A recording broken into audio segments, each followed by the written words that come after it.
Selanjutnya Pak Abdul Aziz, moga Pak Yai. Untuk pandangannya. Bil ittifa wal ikhtisar alhamdulillahirabbil alamin. Sedaya sami mawon. Kula niki termasuk muhibbin. Sampai torekohnya itu dari Habib Lutfi. Barokah Mbah Yai Haris. Sehingga suatu saat terjadi pada waktu saya ikut Simtuduror di wilayah Lampung Tengah, ada seorang habib yang menggoblok-goblokan kiai. Dari situlah saya mundur dan tidak pernah ikut aktif Simtuduror yang ada di Lampung Tengah.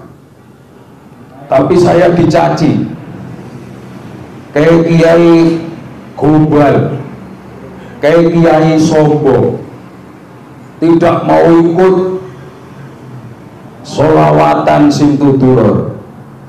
Sebenarnya hati saya itu nangis, ya Allah, kiai iki lek mulang mulai dari alif ba ta jim ha kha sampai dadi para habaib gur entuk penae. Tapi kenapa harus dibodoh-bodohkan? Begitu saya selesai membaca Simtuduror, ada orang lain kiai yang membaca Simtuduror, Habib menggoblok-goblokkan kiai. Nangis hati saya. Di luar ini, ya Allah, saya kedatangan seorang habaib yang mengaku-ngaku habaib. 5 orang bawa mobil jelek, bawa mobil jelek kayak wong 5 moro-moro neng omah. Saya sama istri saya tuh cik seneng kan, gedok anak habaib, antum semua itu adalah pembohong. Saya digoblok-gobloknya, alhamdulillah. Bu, wis gak sah melok-melok. Tahu-tahu saya dimintai uang 5 juta, dia mau ke Palembang.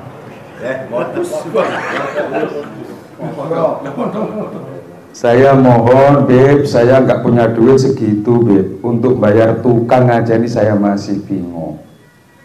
Antum kualat kalau nggak dengan saya, nggak ngasih saya. Ini cucu Rasul. Subhanallah. Saya terpanggil dengan bahasa-bahasa Habib yang menggoblok-goblokkan kiai. Akhirnya saya meruntap, berani saya gelut saya gitu. Jawa Timur lagi. Kalau kamu memang betul cucu Rasul, tingkah mungkin nggak koyo asu. Alhamdulillah saya bilang. Saya Jawa Timur ya. Banyuwangi aku. Begitu saya ngebel Pak D saya di Banyuwangi, terus ada viral, sebagian dari keturunan saya ada yang diba'alawikan.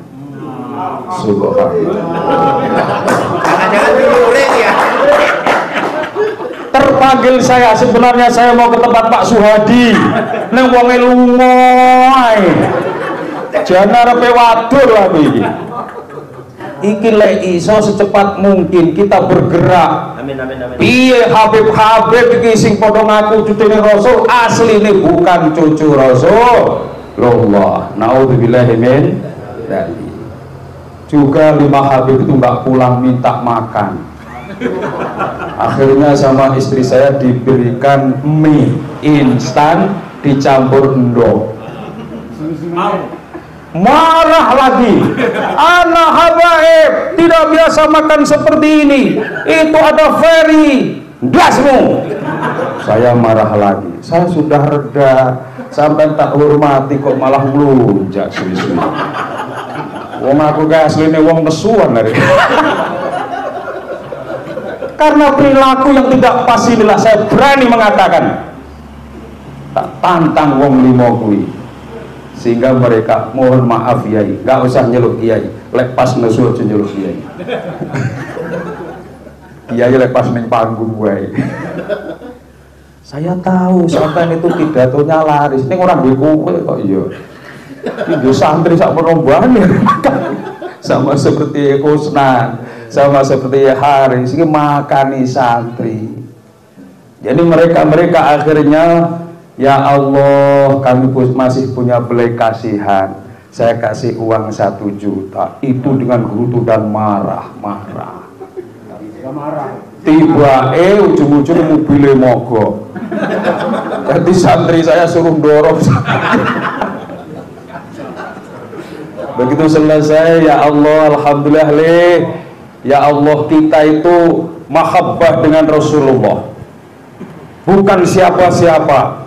Kalau memang itu mengaku habaib darah Rasul, kita itu menghargai dan menghormati mahabbah junjungan kita Rasulullah Sallallahu Alaihi Wasallam. Itu sebagian saya. Jadi YCOK ning kuwi wae sebagian yang sangat besar sekali. Wabillahi taufiq wal hidayah. Wassalamualaikum. Berhujjah dengan hujah yang paling lengkap untuk memberikan konfirmasi dan pembuktian Bani Ba'alwi merupakan zuriat Nabi, karena sudah terlanjur dideklarasikan di mana-mana Habib itu adalah zuriat Nabi, bahkan memposisikan diri sebagai ahlul bait Nabi. Dan kita warga Nahdiyin juga sebagian betul-betul menganggap beliau itu zuriat Nabi. Maka ketika kita meyakininya, itu akan berbanding lurus dengan kewajiban kita untuk memberikan pembuktian. Maka saya menghimbau memang kepada para ulama di Nusantara agar benar-benar berusaha membuktikan kalau habaib itu zuriat Nabi. Itu wajib hukumnya. Tidak boleh lagi kita berhusnudzon saja. Karena siapapun yang mengaku zuriat Nabi, mengaku anak cucu Nabi, apalagi menjadikan cucu Nabi itu sebagai privilege, ada keuntungan yang dia ambil dari situ, maka dia wajib mengkonfirmasikan bukti dengan hujah yang nyata. Sebelum ke sana, saya ingin sampaikan tentang perjuangan Wali Songo Indonesia. Perjuangan Wali Songo Indonesia ini bukan organisasi tandingan NU, bukan Pak. Sekali lagi bukan tandingan NU, justru yang membentuk PWI ini dan yang bergabung di dalamnya dalam tanda kutip masihan harus orang NU. Ada orang non NU yang hendak masuk di PWI masih kita tolak, karena ini bukan masalah Muhammadiyah, bukan masalah Persis, tapi masalah NU sebetulnya. Nah, adapun profil dari PWI ini setidak-tidaknya satu, perjuangan Wali Songo Indonesia dan Laskar Sabilillah berusaha meneladani dakwah Wali Songo di bumi Nusantara yang mensifati dakwah nubuah, dakwah Nabiullah Muhammad sallallahu alaihi wasallam. Jadi kalau ada PWI LS petantang petenteng, gagah-gagahan, ngajak berantem, ngajak tawuran, apalagi demo, itu bukan PWI LS, karena tidak sesuai dengan spirit kita.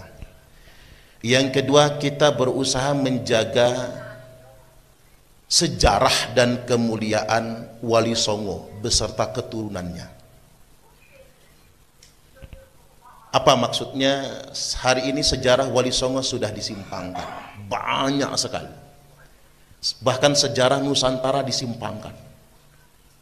Bahkan sejarah Negara Kesatuan Republik Indonesia berusaha dimanipulasi.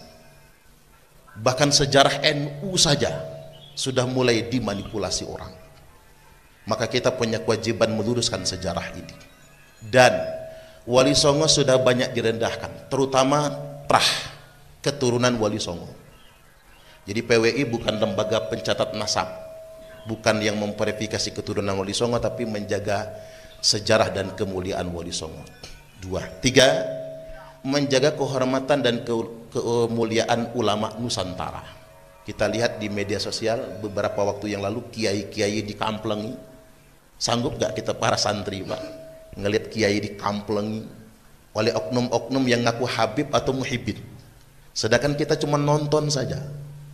Bahkan mohon maaf, kita nggak bisa berbuat apa-apa, takut kualat, karena yang ngampling itu cucung Nabi. Itu nggak boleh lagi, itu ngelunjak, itu namanya nggak boleh lagi. Seperti yang saya sampaikan tadi, hari ini mereka buat video ingin memboikot dan membubarkan kegiatan Kiai Imad di Provinsi Lampung. Videonya viral di mana-mana. Saya tidak tanggapi video itu. Cuman kalau mereka mau menghadang, pasti kita tumbur. Enggak mungkin kita biarkan. Karena kita tidak akan mundur. Kalian jual, kami borong. Cuman ingat, jangan sekali-kali PWI LS ikut nantang, apalagi di medsos. Jangan. Kalau kita nantang di medsos, Pak Faison repot nanti meredamnya. Kapolsek, Kapolres, Kapolda repot nanti. Jangan sampai begitu. Jadi kita menjaga kemuliaan ulama Nusantara. Dan yang dibela oleh kita bukan cuman yang bergabung PWI. Semua ulama yang dipersekusi, santri yang dipersekusi, walaupun gak gabung PWI LS, akan kita bela.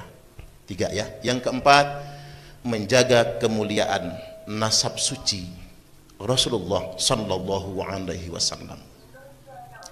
Apa yang dilakukan Yai Imad sama sekali tidak memiliki keuntungan, profit ekonomi. Yang ada adalah tekanan. Apa yang dilakukan oleh beliau ini dalam rangka menjaga kemuliaan nasab suci Rasulullah, agar tidak ada yang berani ngaku-ngaku cucu Nabi lagi, kecuali disertai dalil yang benar. Jadi begini, buat para yai, para asatid, para santri, bapak ibu semua, kalau ada yang memframing PWI ini benci ahlul bait Nabi, benci habaib, itu salah. Yang benar, saking cintanya kita kepada Nabi, kita sebagai umat Nabi berkomitmen tidak ada yang boleh ngaku cucung Nabi kalau dia tidak menunjukkan bukti. Bahkan begini, enggak pantas kita ngaku umat Nabi. Tak ulang ya, enggak pantas kita ngaku umat Nabi. Sekali lagi, tidak pantas kita ngaku umat Nabi. Jika ada orang yang ngaku-ngaku cucung Nabi, tapi kita biarkan begitu saja. Bel aja setuju sama saya. Terakhir, yang kelima, PWI Laskar Sabilillah senantiasa setia mengawal negara kesatuan Republik Indonesia dan setia dengan madhab Ahlus Sunnah wal Jamaah li nahdlatil ulama, seperti yang kita ucapkan dalam kalimat baiat kita. Baik, demikian.